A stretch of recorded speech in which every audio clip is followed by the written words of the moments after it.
여러분, 제가 이 한국에 있었을 때요, 한 번은 보건소에 방문한 적이 있었는데요, 그곳에서 이 스트레스 진단표라는 것을 본 적이 있었습니다. 여러분들도 아마 보신 적이 있으실 것입니다. 이 표는요, 제가 본 이 표는요, 이 사람들이 일상생활에서 가장 많이 받는 이 스트레스 항목을요, 조사한 후에 각각의 항목에 일정한 점수를 매겨놓은 그런 표가 됩니다. 예를 들면요, 배우자의 죽음은 100점, 이혼은 73점, 가족의 죽음은 63점, 자신의 이 부상이나 질병은 53점, 그 다음에 맨 밑으로 가벼운 법규 위반은 11점 등 이렇게 각각의 점수를 매겨놓은 표가 됩니다. 그리고 지금 자신이 어느 정도 이 스트레스를 받고 있는지 알려면요, 지금 스트레스를 받고 있는 이 항목에 각각의 항목의 점수를 전부 더해서 보면 알 수 있게 그렇게 만든 표가 됩니다. 그렇게 더한 스트레스 점수가요, 이 150점 이하가 나오면 큰 문제가 없다고 합니다. 그러나 반면에 이 더한 점수가 150점에서 300점 사이의 그 중간 사이로 나오면요, 이 가까운 시일에 스트레스 때문에 질병에 걸릴 가능성이 조금 있다고 합니다. 그런데 만약 이 점수가요, 이 300점을 넘으면요, 곧 질병에 걸릴 가능성이 매우 높기 때문에 아주 조심해야 한다라고 그것을 알려주는 표가 됩니다. 그런데 제가 오늘 이 본문을 읽다가요, 지금 어려움에 처한 욥이 얼마나 힘들까라는 생각을 해본 적이 있었습니다. 그래서 이 표대로 이 욥의 스트레스의 지수를 한번 계산해 보았었습니다. 그랬더니 무려 1014점이 나왔습니다. 그럴 수밖에 없는 것이 지금 욥은 너무나도 견디기 힘든 일을 연거푸 겪고 있기 때문에 그렇습니다. 욥이 얼마나 힘든 일을 겪고 있는지 우리 13절부터 19절 말씀 다시 한번 가서 살펴보도록 하겠습니다. 우리 13절 말씀 가서 보시면요, 하루는 그의 아들 딸들이 자기들의 맏형 집에서 먹고 포도즙을 마실 때, 그래서 욥의 아들들인 이 아들과 딸들이요, 그 큰아들의 집에서 먹고 포도즙을 마시며 이렇게 즐거워하는 그런 상황이 벌어지고 있었습니다. 그런데 14절에 갑자기 비보가 전해지기 시작했죠. 한 사자가 욥에게 와서 이르되 소들은 밭을 갈고 나귀들은 그것들의 곁에서 풀을 먹는데 스바 사람들이 그것을 덮쳐서 빼앗아 가고 참으로 그들이 칼날로 종들을 죽였나이다. 나만 홀로 피하여 주인께 고하나이다 하더라. 여러분, 지금 어떻습니까? 욥은요, 지금 자신의 소와 나귀들을요, 하루에 한 번에 다 잃어버렸죠. 이뿐만이 아닙니다. 16절을 한번 또 이어서 보시겠습니다. 그가 아직 말할 때, 지금 첫 번째 비보를 듣고 그 이야기가 끝나기 전에 지금 두 번째 아주 나쁜 소식이 전해지고 있죠. 그가 아직 말할 때 또 다른 사람이 와서 이르되 하나님의 불, 우리 번개나 벼락을 얘기하죠. 하나님의 불이 하늘에서 내려와 양들과 종들을 태워 없애 버렸나이다. 나만 홀로 피하여 주인께 고하나이다 하더라. 이번에는 벼락으로 인해서 자신의 양들과 그것을 돌보는 종들을 다 잃어버렸습니다. 그것도 첫 번째 소식의 충격에 가시기도 전에 두 번째 비보를 들었다는 것이죠. 이것이 다가 아닙니다. 또 17절을 한번 봐주시기 바랍니다. 그가 아직 말할 때, 지금 두 번째 비보를 듣고 있었을 때, 그것이 끝나기도 전이죠. 또 다른 사람이 와서 이르되 갈대아 사람들이 새 무리를 지어 낙타들을 덮쳐서 끌어갔고 참으로 칼날로 종들을 죽였나이다. 나만 홀로 피하여 주인께 고하나이다 하더라. 이번에는 어떻습니까? 낙타와 그것들을 지키는 종들마저 다 잃어버렸죠. 역시 두 번째 소식을 다 전하기도 전에 이 소식을 듣게 되었습니다. 지금 욥이 잃은 전 재산은요, 1장 3절에 자세히 나와 있습니다. 우리 앞으로 가셔서 욥이 얼마나 많은 재산을 가지고 있었는데 그것을 하루아침에 다 잃었는지 그 내용을 잠깐 살피도록 하겠습니다. 1장 3절입니다. 또한 그의 재산은 양이 7,000마리요 낙타가 3,000마리요 소가 500결이요 암나귀가 500마리이며 집안 사람들도 심히 많았으므로 이 사람은 동쪽의 모든 사람 중에 가장 큰 자더라. 여러분, 어떻습니까? 이렇게 많은 가축과 동물을 가졌는데요, 단 하루 만에 이 모든 것을 다 잃었다는 것이죠. 그는 이 동쪽 지방에서 가장 부유한 사람 중에 하나였었는데요, 하루아침에 우리가 속된 말로 하는 알거지가 된 것이죠. 그런데 문제는 여기서만 끝난 것이 아닙니다. 우리 다시 가셔서 18절 말씀을 한번 보시면요, 그가 아직 말할 때, 이 세 가지 재앙이 일어났는데 그 이야기를 아직도 말할 때 또 다른 사람이 와서 이르되 주인의 아들 딸들이 자기들의 맏형 집에서 먹고 포도즙을 마시는데 보소서, 광야로부터 큰 바람이 와서 그 집의 네 모퉁이를 치매 그 집이 그 젊은이들 위에 무너짐으로 그들이 죽었나이다. 나만 홀로 피하여 주인께 고하나이다 하더라. 여러분, 욥은요 자신의 모든 자녀들을 한꺼번에 다 잃었습니다. 우리 앞에 1장 2절 말씀 보시면요, 그에게는 아들 7과 딸 3이 있었다라고 말씀하고 있습니다. 여러분 이미 아시는 대로 이번에 이 캐나다 주니어 하키팀 선수가 14명이 이 버스 충돌 사고로 인해서 어떻습니까? 운명을 달리했지요. 우리 캐나다의 트루도 총리가 애도할 정도로 이 전국적으로 슬픈 뉴스가 되었습니다. 어린 자녀를 잃은 이 부모님들의 마음이 얼마나 슬프고 안타깝고 힘들었겠습니까? 분명히 감당하기 힘들었을 것입니다. 그런데 오늘 욥은요 자식 열을 한꺼번에 다 잃었습니다. 한 명을 잃어도 슬픈데요, 그것도 한날에 10명 모두를 다 잃어버렸습니다. 게다가 모든 재산을 잃었다는 소식이 끝나기도 전에 자신의 모든 자녀들을 잃었다라는 소식을 이어서 듣게 되었죠. 욥은 지금 자신의 전 재산과 자신의 모든 자녀들을 다 잃어버렸습니다. 상상할 수도 없는 어려움이 그의 삶에 찾아온 것이죠. 사실 이 정도의 어려움이 찾아오면요, 우리는 나도 모르게 하나님을 원망하고 싶은 유혹에 빠지기가 쉽습니다. 하나님께서 막아주실 수도 있는데 왜 막지 않으셨을까? 하나님께서 보호해 주실 수도 있는데 왜 그렇게 하지 않으셨을까? 이런 원망이 내 마음속에 자연스럽게 찾아올 수 있다는 뜻이 됩니다. 특히 욥처럼 하나님을 두려워하고 하나님 앞에서 바르게 살려는 사람이었다면요, 사실 그런 생각이 더 들 수도 있습니다. 그러나 우리는 어떤 상황에서도 하나님을 원망하고 저주해서는 안 되죠. 여러분 왜 그렇습니까? 이 원망하는 일은요, 하나님이 원하시는 일이 절대로 아닙니다. 바로 사탄이 원하는 일이기 때문에 그렇죠. 오늘 1장의 9절부터 11절 말씀 보겠습니다. 이 모든 배경의 뒤에는 지금 사탄이 있죠. 이에 사탄이 주께 응답하여 이르되 욥이 까닭없이 하나님을 두려워하나이까? 라고 그렇게 하나님 앞에 그를 참소하고 있죠. 11절입니다. 그러나 이제 주의 손을 내미사 그의 모든 소유에 대소서. 그리하시면 그가 주의 얼굴 앞에서 주를 저주하리이다 하매. 여러분 지금 사탄이 원하는 바가 무엇입니까? 욥에게 지금 사탄이 바라는 바가 무엇입니까? 이런 어려움 가운데서 하나님을 붙드는 것보다는 저주하기를, 원망하기를 원하고 있죠. 즉 우리가 어려움에 빠졌었을 때 사탄이 노리는 것은 분명합니다. 바로 하나님을 원망하는 것이죠. 안타깝게도 오늘 욥의 아내는요, 이에 넘어가서 하나님을 원망하는 모습을 보여주고 있습니다. 2장 9절로 한번 가서 보도록 하겠습니다. 옆에 있는 9절 말씀 보겠습니다. 이에 그의 아내가 그에게 이르되 당신이 아직도 당신의 순전함을 지키느냐? 하나님을 저주하고 죽으라 하되. 여러분 그러나 욥은요, 우리가 잘 아시는 대로 하나님을 원망하지 않았습니다. 22절입니다. 이 모든 일에서 욥이 죄를 짓지도 아니하고 어리석게 하나님을 비난하지도 아니하였더라. 여기서 우리는 한 가지 궁금증이 생깁니다. 욥은 어떻게 이렇게 하나님을 원망하고 저주하지 않을 수 있을까요? 우리가 사실 상상하기도 힘든 어려운 일을 겪고 있는데 그는 절대로 자신의 입을 떼어서 자신의 아내처럼 사탄이 원하는 것처럼 주님을 원망하거나 저주하지 않았습니다. 오늘 본문은 20절에 그 첫 번째 이유를 우리에게 알려주고 있습니다. 바로 욥은요, 자신의 슬픔을 주님께 솔직히 아뢰었기 때문에 하나님을 원망하지 않을 수 있었다라는 사실을 가르쳐주고 있습니다. 한 목사님이요, 이 성경 공부 시간에 성도 여러분들이 어려움을 만나시더라도 하나님을 원망하지 말고 오히려 주님께 나가 주님을 더 붙들어야 됩니다라고 그렇게 강하게 가르치신 적이 있었습니다.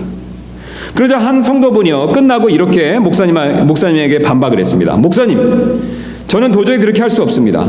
하나님께서 제 사랑한 아내를 작년에 갑자기 데려가셨는데 어떻게 원망하지 않을 수 있겠습니까? 그러자 그 목사님이 조용히 이렇게 그분에게 되물었습니다. 그러면 형제님은 하나님을 붙드는 것 외에 지금 그 어려움을 극복할 더 좋은 방법을 알고 계십니까? 오늘 욥은 바로 이 방법대로 했습니다. 욥은 모든 것을 잃은 슬픔을요, 주님께 가지고 나와서 아뢰었습니다. 그 근거로 욥은 슬픈 소식을 듣자마자 옷을 찢고 주님께 나와 엎드려 경배하는 모습을 20절이 보여주고 있습니다. 20절 가서 다시 한번 보도록 하겠습니다. 이에 욥이 일어나 자기의 겉옷을 찢으며 머리를 밀고 땅에 엎드려 경배하며. 우리가 성경에서 옷을 찢는 일은요, 어려운 일을 당해 마음이 찢어질 것 같이 슬프다는 사실을 겉으로 표현하는 행동이 됩니다. 제가 이 사실을 주보에 적어놨는데 한번 주보를 봐주시면 감사하겠습니다. 성경은 이 사실을 우리에게 분명히 보여주고 있죠. 창세기 37장 34절 말씀됩니다. 야곱이 자기 옷을 찢고 허리에 굵은 배를 두르고 여러 날 동안 자기 아들을 위하여 애곡하니라. 지금 야곱이 자신의 아들 요셉이 죽었다는 소식을 듣고 옷을 찢고 애곡하며 크게 슬퍼하고 있죠. 야곱의 마음에 큰 슬픔이 있다는 것을 옷을 찢는 행위를 통해서 보여주고 있습니다. 밑으로 가셔서 사사기 11장 35절입니다. 입다의 이야기가 되었습니다. 그가 입다가 그녀를 보고 자기 옷을 찢으며 이르되 슬프다 내 딸이여 내가 나를 심히 참담하게 하였으며 나를 괴롭게 하는 자들 중에 하나가 되었도다. 내가 주를 향해 입을 열었으니 능히 돌이키지 못하리로다 하매. 입다 역시 마음에 큰 슬픔이 있음을 옷을 찢는 행동을 통해서 보여주고 있죠.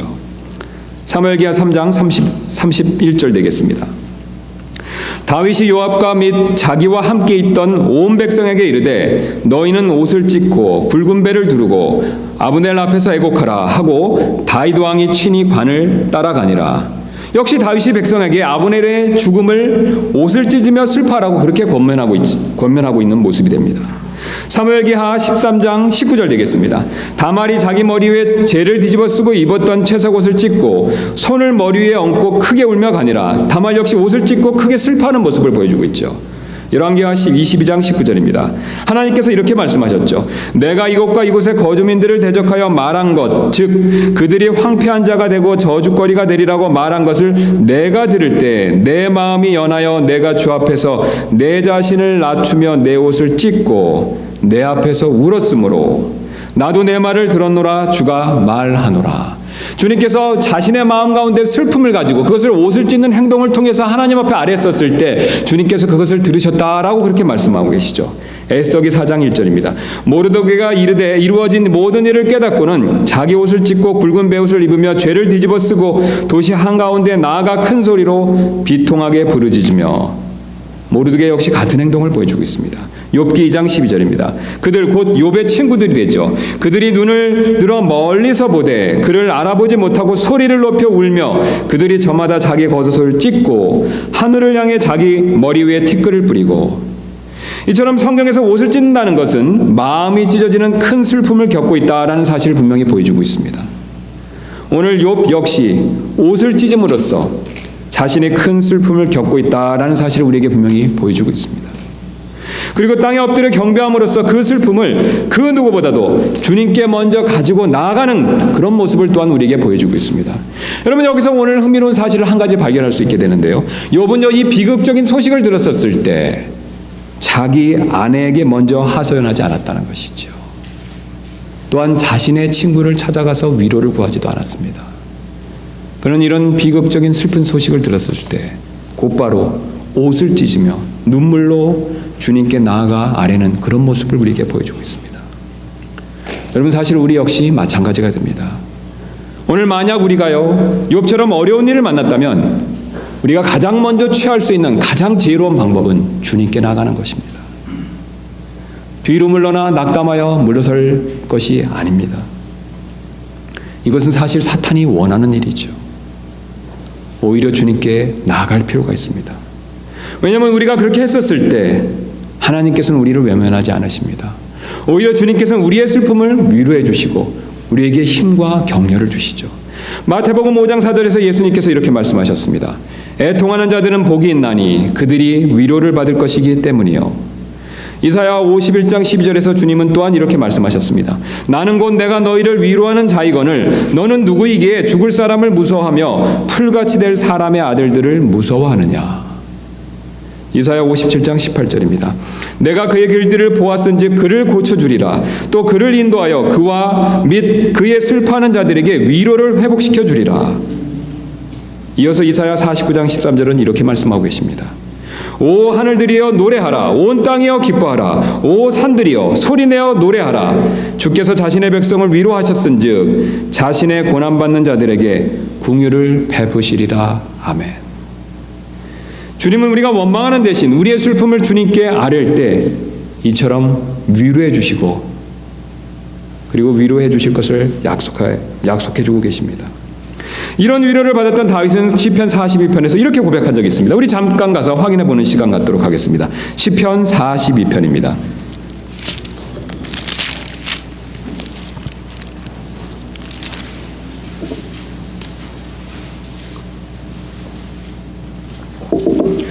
제가 받들어 읽도록 하겠습니다. 시편 42편입니다. 오 하나님이여, 사슴이 물 시내를 찾기에 갈급한 같이 내 혼이 주를 찾기에 갈급하나이다. 내 혼이 하나님 곧 살아계신 하나님을 찾기에 목이 타니 내가 어느 때에 가서 하나님 앞에 보이리요. 그들이 계속해서 내게 말하기를 내 하나님이 어디 있느냐 하므로 내 눈물이 밤낮으로 내 음식이 되었도다.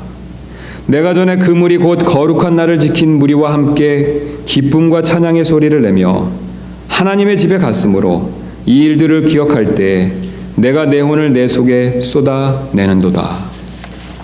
오 내 혼아, 어찌하여 내가 낙심하느냐? 어찌하여 내가 내 속에서 불안해하느냐? 너는 하나님께 소망을 두라. 그분의 얼굴의 도우심으로 인하여 내가 여전히 그분을 찬양하리로다.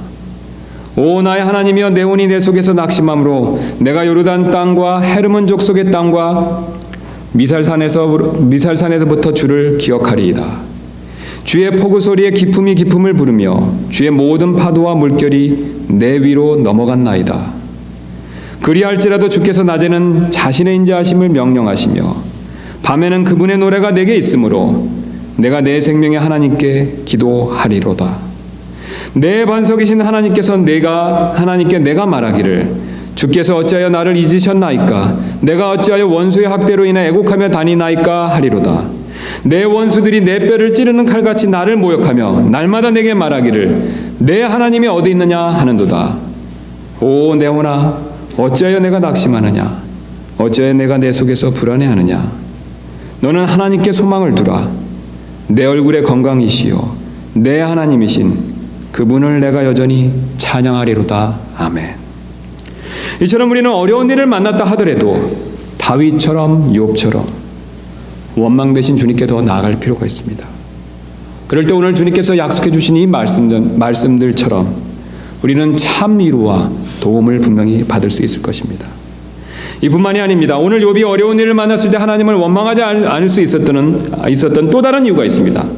그 이유는 바로 모든 것이 하나님의 것임을 인정했기 때문에 그렇습니다. 즉 하나님의 주권을 그는 분명히 인정했기 때문에 이런 어려움 가운데서도 하나님을 원망하지 않을 수 있었다라는 뜻이 되겠습니다. 사실 사람은 본성적으로 누가 자신의 것을 가져가면 화를 내고 붕괴를 하죠. 여러분 그렇지 않습니까? 내가 가진 어떤 것을 어떤 사람이 그냥 허락도 받지 않냐고 가져가면 어떻습니까? 나도 모르게 화가 나지 않습니까? 반면에 누가 빌려준 것을 그가 도로 가져가면요, 사실 아무도 가져갔다고 화를 낼 사람이 없습니다. 이 사실은 하나님과 우리 사이에도 마찬가지가 됩니다. 사실 우리가 지금 누리고 있는, 우리가 가진 모든 것들은 하나님께서 주신 것들이죠. 전적으로 내 힘과 내 노력을 통해서 얻은 것 같지만 사실은 그렇지 않습니다. 하나님께서 주셨기 때문에 내가 수고해서 얻을 수 있는 것들이 있었던 것들이죠. 하나님께서 허락지 아니하셨으면 내가 아무리 노력해도 얻을 수 없다는 뜻이 되겠습니다. 그래서 지금 내 아내도 내가 원하는 여자를 내가 선택해서 내가 결혼한 것 같지만요, 사실은 하나님께서 주셨기 때문에 내가 그렇게 선택할 수 있었던 것이죠. 여러분, 아담에게 하나님께서 하와를 주셨던 것처럼요, 지금 내 아내 역시 하나님께서 내게 허락해 주신 것이죠. 남편 역시 마찬가지가 되죠. 내가 선택해서 내가 결정한 것 같지만 주님이 허락지 아니하셨으면 내 남편을 내가 얻을 수 없었다는 뜻이 됩니다. 내 자녀들 역시 마찬가지가 되죠. 시편 127편 3절은 이렇게 말씀하고 있습니다. 보라, 자식들은 주의 유산이요 태의 열매는 그분의 보상이로다. 또한 하나님께서 내게 물질도 주신 것이죠. 나의 수고와 노력 이전에 하나님의 허락하심이 있었다라는 뜻이 되겠습니다. 지금 내가 누리고 있는 위치, 지위, 직장, 이 모든 것들 역시 하나님께서 허락해 주신 것들이죠. 심지어는 이 생명마저도, 내가 지금 숨쉬고 내가 지금 살고 있는 이 생명마저도 주님께서 허락해 주신 것이 맞지 않습니까? 여러분, 사실 이 생명조차도 하나님께서 주신 것이 맞다라고 우리가 인정한다면요, 그 외의 것들은 하나님께로부터 왔다라는 사실을 우리는 금방 쉽게 인정할 수밖에 없습니다. 가장 귀한 생명도 하나님이 주셨다면요, 그 외의 것들 역시 주님이 주신 것들이 분명하죠. 이처럼 우리가 가진 모든 것은 사실 하나님께로부터 나온 것이고 하나님께서 우리에게 주신 것들이죠. 그리고 우리는 이 모든 것들을 잠시 맡아서 쓰고 있는 것뿐입니다. 왜냐하면 우리는 이 모든 것들 영원히 가지고 누릴 수 없기 때문에 그렇습니다. 사실 이 세상을 떠날 때 우리가 가지고 갈 수 있는 것은 아무것도 없습니다. 이탈리아 속담처럼 수위에는 뭔가를 넣어 가져갈 주머니가 전혀 없기 때문에 그렇습니다. 그래서 우리가 지금 가진 것들은 사실상 잠깐 맡아서 쓰고 있는 것들 뿐이라는 것이죠. 결국 죽을 때, 주님의 부름을 받았을 때 우리는 모든 것들을 다 놓고 갈 수밖에 없습니다. 성경 그래서 우리를 청지기라고 부르고 있습니다. 그러나 이런 청지기 개념을 우리가 갖지 않는다면 하나님께서 내게 잠깐 맡겨주신 이 가족과 물질이 사실 나도 모르게 쉽게 우상이 될 수가 있습니다. 즉 주신 분보다 준 것들을 더 사랑할 수 있다는 것이죠. 그리고 주신 것이 하나님보다 앞서는 우상이 되면요, 나도 모르게 그런 것들을 잃어버렸었을 때 하나님을 쉽게 원망할 수 있게 된다는 것이죠. 사실 하나님께서는 자신이 원하는 아무 때 우리에게 맡겨주신 모든 것을 도로 가져가실 수 있습니다. 여러분 그렇지 않습니까? 하나님은 우리의 허락을 받고 이것을 도로 가져가실 필요가 없습니다. 왜냐하면 우리는 먼지이고 하나님은 전능자이며 절대자이시기 때문에 그렇죠. 우리에게 굳이 양해를 구하고 우리가 지금 누리는 것들을 주님은 취해가실 필요가 없습니다. 왜냐하면 모든 것이 다 그분의 것이기 때문에 그렇죠. 욥기 41장 11절은 이렇게 말씀하고 계십니다. 누가 나보다 앞섰기에 내가 그에게 갚아야 하느냐. 무엇이든지 온 하늘 아래 있는 것은 다 내 것이니라. 여러분 사실 우리가 내 것이라고 생각하는 이 모든 것들은 주님께로부터 온 것이죠. 우리는 잠깐 맡았다가 쓰고 그리고 그것을 남겨놓고 가는 것이죠. 언제 주님이 그것을 다시 취해 가실지 우리는 따지거나 물을 권리조차 없습니다. 왜냐하면 우리는 벌레요 먼지이며 하나님께서 모든 것을 주관하는 분이시기 때문에 그렇습니다. 로마서 9장 20절은 이 사실에 대해서 다음과 같이 우리에게 이것을 알려주고 계십니다. 오 사람아 내가 누구이기에 하나님께 대꾸하느냐. 지어진 것이 자기를 지은 이에게 말하기를 어째 나를 이렇게 만들었소 하겠느냐. 다니엘서 4장 35절 이렇게 말씀하고 계십니다. 그분께서는 땅의 모든 거주민을 아무것도 아닌 것으로 여기시며 하늘의 군대 안에서든지 땅의 거주민들 가운데 있어든지 자신의 뜻대로 행하시나니 아무도 그분의 손을 멈추게 하거나 그분께 이르기를 당신이 무엇을 하나이까 하지 못하리라. 여러분 사실 우리에게는 이런 말을 할 권한이 없지 않습니까? 그러나 우리는 이 사실을 너무나도 자주 놓칠 때가 있습니다. 왜냐하면 하나님보다요 하나님께서 주신 것들을 나도 모르게 더 사랑하기 때문에 그렇죠. 제가 누누이 강조해서 말씀드리는 것처럼요, 우리는 뭔가 집착하면요 좁은 시야를 가지고 그것밖에 볼 수 없습니다. 넓고 큰 것을 보지 못하죠. 주님과의 관계에 있어서도 마찬가지입니다. 주님은 우리에게 누리게 하기 위해서 좋은 것들을 주셨습니다. 내 가족을 주셨고 나에게 물질을 주셨고 건강을 주셨고 내 생명마저도 주셨죠. 그러나 여러분 우리가 한 가지 명심할 것이 있습니다. 이 모든 것을 허락하신 분은 주님이시고요. 주님은 절대 주권자로서 자신이 원하시는 때 자신이 원하는 방법으로 이 모든 것을 오늘 욥처럼 다시 취해가실 수 있다는 사실이죠. 우리가 이 사실을 놓치면요 나도 모르게 주님을 원망할 수 있습니다. 오늘 사탄은 우리보다 이 사실을 더 잘 알고 있었습니다. 그래서 이 점을 노렸죠. 오늘 하나님께서는 욥의 신실함을 칭찬하시는 장면이 위에 우리가 1장에 나오고 있습니다. 그러나 사탄은 욥이 신실한 이유가 하나님께서 많은 복을 주셨기 때문이다라고 비꼬고 있습니다. 그래서 그 복을 거두어 가시면 하나님을 원망할 것이다라고 장담하고 있죠. 즉 욥이 하나님보다 하나님이 주신 복이 더 좋아서 잘 섬기는 것뿐입니다라고 참소하고 있다는 것이죠. 그래서 만약 복을 거두어 가시면 좋아하는 것을 잃었기 때문에 그가 분명히 하나님을 원망할 것이다라고 장담하는 것이죠. 그러나 오늘 욥은요 사탄의 판단과 다르게 하나님을 절대로 원망하지 않는 모습을 보여주고 있습니다. 21절입니다. 이르되 내가 내 어머니 태에서 벌거벗고 나왔은즉 또한 벌거벗은 채 그리로 돌아가리라.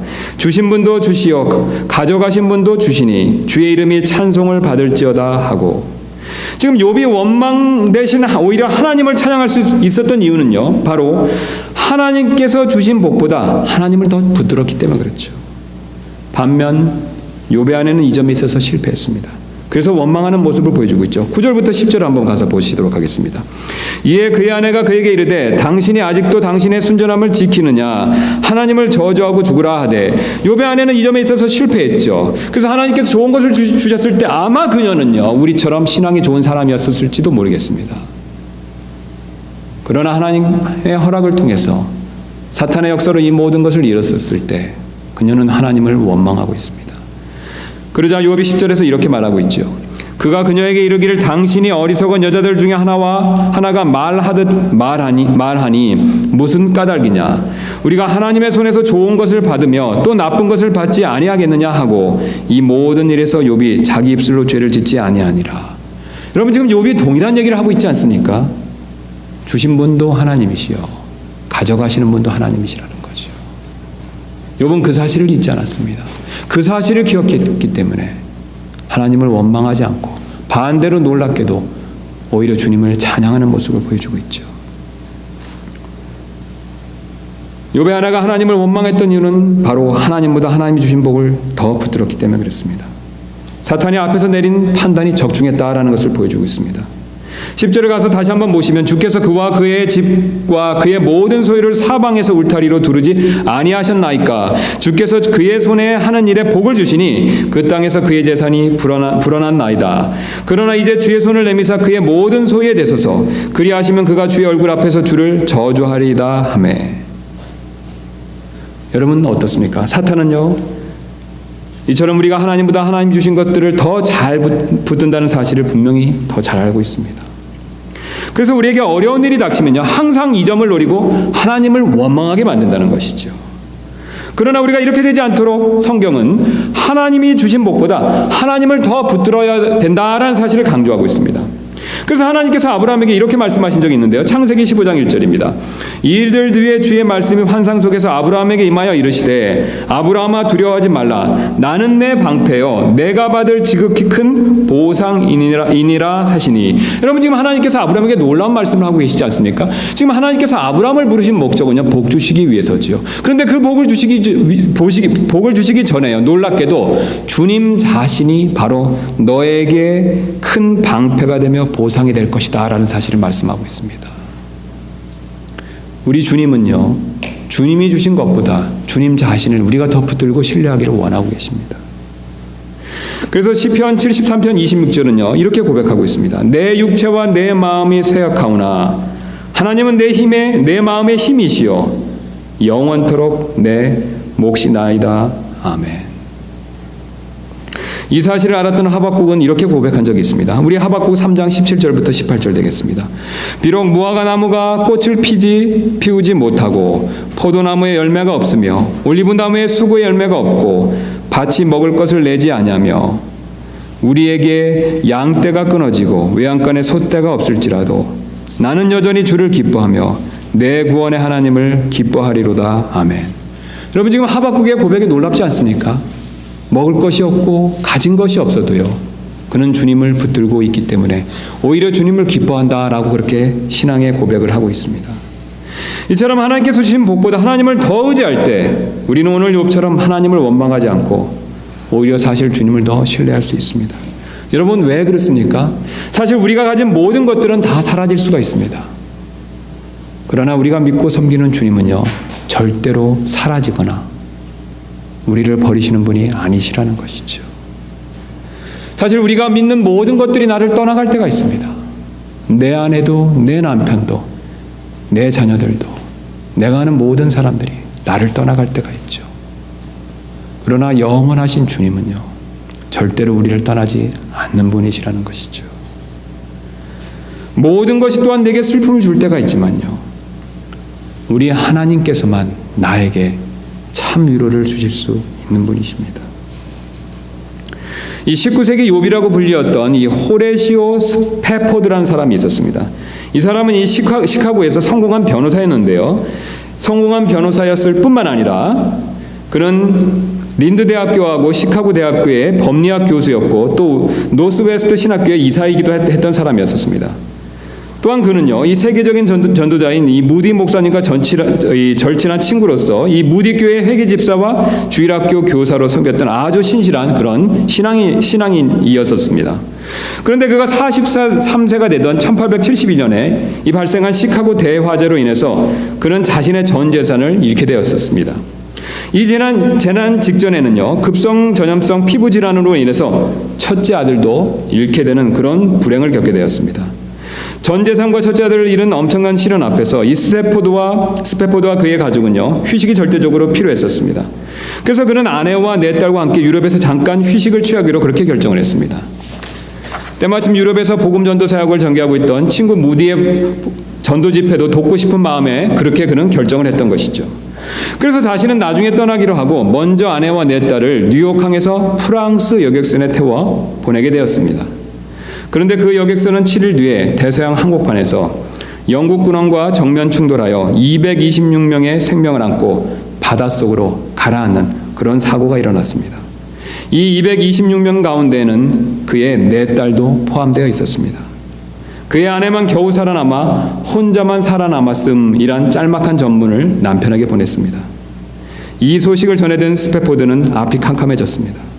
그러나 사랑하는 딸들을 잃고 정신없이 헤맬 자신의 아내가 걱정되어 아내를 데려가기 위해서 급히 배에 올라탔습니다. 배에 탄 후에 선장과 함께 이야기를 나누던 중에 선장은 스패포드에게 다음과 같이 말했습니다. 지금 이 배는 선생님 딸들이 잠긴 물 위를 지나고 있습니다. 그때까지 애써 잔잔함을 유지하려고 노력했던 스패포드의 마음에 커다란 파도가 일어나기 시작했습니다. 칠흑같이 깊은 바닷속 밑에 잠들어 있을 딸들을 생각하니 너무나도 괴로웠습니다. 그는 선실로 돌아와 눈물과 슬픔으로 밤이 새도록 하나님께 울부짖었습니다. 주님, 누구보다 주님을 사랑했던 저에게 어찌하여 이토록 큰 시련을 주십니까? 그는 원망 대신 오히려 하나님께 자신의 슬픔을 아뢰며 토로했던 것이죠. 그런데 놀랍게도 슬픔 가운데 탄원하며 기도하던 스패포드의 마음에 갑자기 형언할 수 없는 하나님에 대한 신뢰와 평안이 솟구쳐 오르기 시작했습니다. 그리고 마음에 넘치는 평안으로 인해 자신도 모르게 다음과 같은 찬송시를 종이에 적게 되었습니다.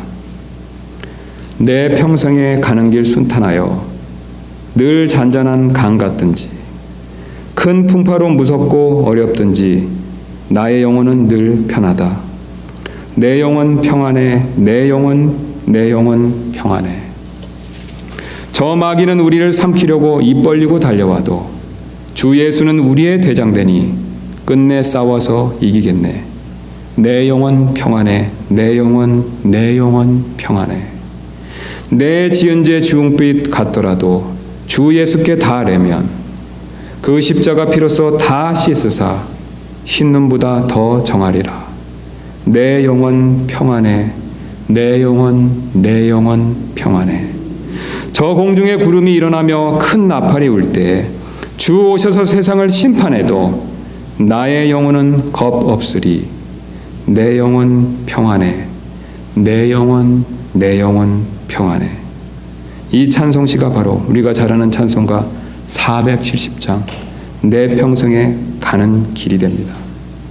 이 찬송은 욥과 스패포드 같이 큰 어려움에 처한 수많은 그리스도인들의 마음에 하늘의 위로를 선물해 준 놀라운 찬송이 됩니다. 주님은 이 찬송가의 가사처럼 슬픔 가운데 있는 우리를 분명히 위로해 주는 분이 되십니다. 사실 하나님께서는 때때로 우리가 상상할 수 없는 어려움을 허락하실 때가 분명히 있습니다. 우리는 그 구체적인 이유와 목적을 잘 모를 수도 있습니다. 오늘 욥과 스패포드 역시 마찬가지였습니다. 그러나 우리가 한 가지 분명히 알 수 있는 사실이 있습니다. 그것은 바로 사탄에게 속아 뒤로 물러나 주님을 저주하고 원망하면 욥의 아내처럼 어떤 위로도 주님께로부터 받을 수 없다는 사실입니다. 그러나 우리의 슬픔과 우리의 원망마저도 주님께 가지고 나아가 주님께 아랜다면 오늘 욥과 스패포드처럼 하늘의 평안과 위로를 우리는 분명히 맛볼 수 있을 것입니다. 주님, 여러분 삶 가운데서 혹시 어려움이 있으십니까? 가정과 직장과 건강에 슬픔과 어려움이 있으십니까? 여러분 그렇다면 우리는 둘 중에 하나를 선택할 수밖에 없습니다. 주님께 나아가던가 아니면 사탄의 덫에 걸린 욥의 아내처럼 뒤로 물러나 주님을 원망하던가 우리는 둘 중에 하나만을 선택할 수밖에 없다는 것이죠. 여러분, 우리가 어떤 선택을 해야 될지 저와 여러분은 이미 잘 알고 있습니다. 오늘 욥은 주님께 나가는 것을 선택했고 주님께로부터 위로를 받았습니다. 믿음의 모든 사람들은 똑같은 길을 선택했습니다. 그들이 매번 주님께 나갔었을 때 주님은 한 번도 예외 없이 그들에게 하늘의 평안과 위로를 선물로 주셨습니다. 우리에게 이 평안과 위로가 필요하다면 우리는 지금 당장 주님께 나갈 필요가 있습니다. 그런 저와 여러분들 되시기를 주님의 이름으로 소원합니다.